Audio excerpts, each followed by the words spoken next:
ஹல்லேலூயா. கர்த்தரும் உலக இரட்சகருமான இயேசு கிறிஸ்துவின் நாமத்தினாலே உங்கள் யாவரையும் வாழ்த்தி வரவிருக்கிறேன். பிரியமானவர்களே, சௌக்கியமாக இருக்கிறீங்களா? இந்த நாளிலே கூட உங்களை சந்திப்பதிலே, என்னை நீங்கள் சந்திப்பதிலே மிகுந்த சந்தோஷம் அடைகிறேன். நீங்களும் சந்தோஷம் அடைங்க. சந்தோஷம் கொடுத்த தேவனுக்கு நன்றி செலுத்துங்க. நானும் நன்றி செலுத்துகிறேன். பிரியமானவர்களே, நம்முடைய வாழ்க்கையில் நம்ம அப்பா அம்மாலாம் சொல்லுவாங்க, டேய் அந்த பையன் கூடலாம் கூடாத அப்படின்வாங்க. ஹல்லேலூயா. டேய் அவங்ககிட்டலாம் பேச்சுவார்த்தை வச்சுக்காத அப்படின்வாங்க. ஏன்னா மூத்தவங்களுக்கு தெரியும் யார் எப்படின்னு சொல்லி. நாம் இப்போ தானே பிறந்திருக்கிறோம், அதனால் நமக்கு தெரியாது. தாய் தகப்பன் தன் பிள்ளைகளுக்கு கற்றுக் கொடுப்பாங்க இப்படியா, எது நல்லது கெட்டது அப்படின்னு சொல்லிட்டு. ஏன்னா பிள்ளை எந்த விதத்திலையும் பாதிக்கப்படக்கூடாது என்பது தாய் தகப்பனருக்குள்ள அக்கறை. ஹல்லேலூயா. அதனால் இப்படி இருறா, இது நல்லது, இது கெட்டது, இது நன்மை, இது தீமை அப்படின்னு சொல்லிட்டு பிள்ளைகளுக்கு பெற்றோர்கள் கற்றுக் கொடுப்பார்கள். என் அன்பு தெய்வ பிள்ளையே, இன்றைக்கி ஆண்டவர் நமக்கு அதுக்கு மேலான ஒரு காரியத்தை கற்றுக் கொடுக்கிறார். என்னன்னா, வேதம் சொல்லுகிறது, மத்தேயு எழுதின சுவிசேஷத்தின் புத்தகம் 39வது அதிகாரம், நான் உங்களுக்கு சொல்லுகிறேன், தீமையோடு எதிர்த்து நிற்க வேண்டாம். ஒருவன் உன்னை வலது கன்னத்தில் அறைந்தால் அவனுக்கு மறு கன்னத்தையும் திருப்பி கொடு அப்படின்னு சொல்லி. தீமையோடு கூட எதிர்த்து நிற்க வேண்டாம். எது தீமை? எது தீமை? உண்மைக்கு மாறானது, உண்மைக்கு எதிரானது, பொய்க்கு உடந்தையானது எல்லாமே தீமையானது தான். ஏன்னா அதுக்கு முந்தின வசனத்தில் சொல்லப்படுகிறது, உள்ளதை உள்ளதென்றும் இல்லாததை இல்லதென்றும் சொல்லுங்கள், இதற்கு மிஞ்சினது எல்லாம் எனது தீமையினால் உண்டாயிருக்குமா. உள்ளதை உள்ளதென்றும் இல்லாததை இல்லதென்றும் சொல்லுங்கள், இதுக்கு மிஞ்சினது எல்லாம் தீமை. தப்பு பண்ணனா தப்பு பண்ணன்னு சொல்லு, இல்லைன்னா இல்லைன்னு சொல்லு. நீ தப்பு பண்ணிவிட்டு நான் தப்பே பண்ணலை அப்படின்னு சொன்னால் இதுக்கு மிஞ்சி வர்றது உனக்கு தீமையாக இருக்கும். அப்படிப்பட்ட தீமையோடு கூட நாம் எதிர்த்து நிற்கக்கூடாதான். ஒன்று சொல்கிறேன் பாருங்கள். என் அன்பு தெய்வ பிள்ளைய, தப்பு செய்திருவாங்க, சத்தியம் பண்ணுவாங்க, தப்பு செய்திருவாங்க, பொய் பேசுவாங்க, தப்பு செய்வாங்க, அது இல்லைன்னு சொல்லி சாதித்து நிற்பாங்க.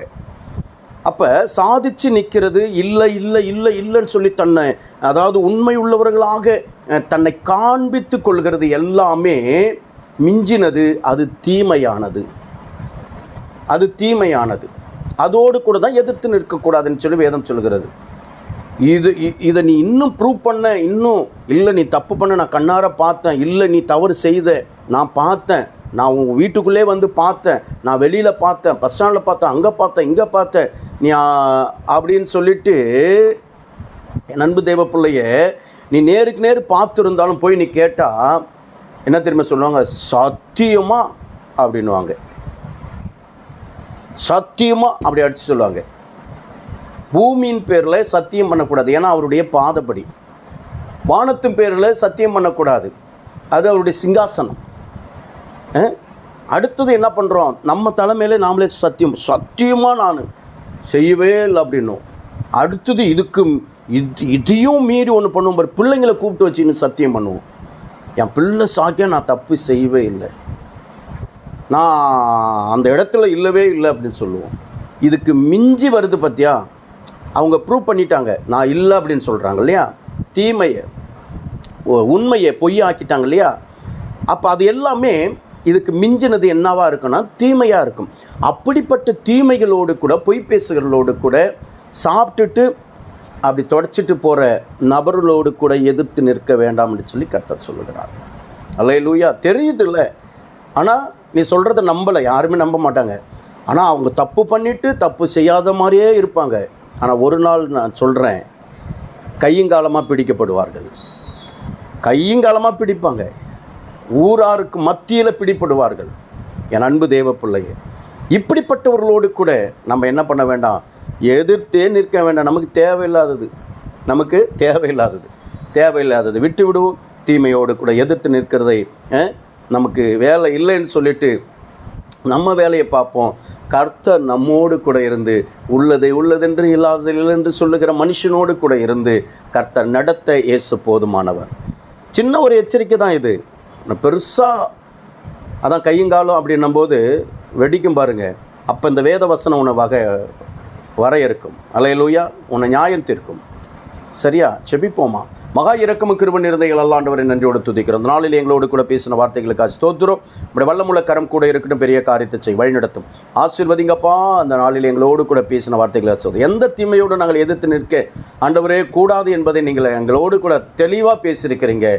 நீதிக்கு அநீதிக்கு சம்பந்தம் ஏது என்று சொல்லி பார்க்கிறோம். ஆண்டவரே, அந்த அநீதியோடு கூட, அந்த பொய்யோடு கூட, அந்த கலகத்தோடு கூட ஆண்டவரே தன்னை ஆண்டவரே அப்பா உத்தமி என்று உத்தமன் என்று காண்பித்துக் கொள்கிற ஆண்டவரே அந்த பொய்யர்களோடு கூட ஆண்டவரே நாங்கள் கலவாதபடிக்கு எதிர்த்து நிற்காதபடிக்கு எங்களை விலக்கி காத்து கொண்டதற்காக நன்றி செலுத்துகிறோம் சுவாமி. இந்த நாளிலும் பிறந்தநாள் திருமலை கொண்டாடுகிற ஒவ்வொரு அன்பு பிள்ளைகளுக்கு ஜெபிக்கிறேன். ஒவ்வொரு அன்பு பிள்ளைகளை பிதா குமார் பரிசுத்த ஆவி நாமத்தினாலே நான் வாழ்த்தி ஆசீர்வதித்து நான் ஜெபிக்கிறேன். உங்களுடைய ஆசீர்வாதத்தின் கரம் கூட இருக்கட்டும் சுவாமி.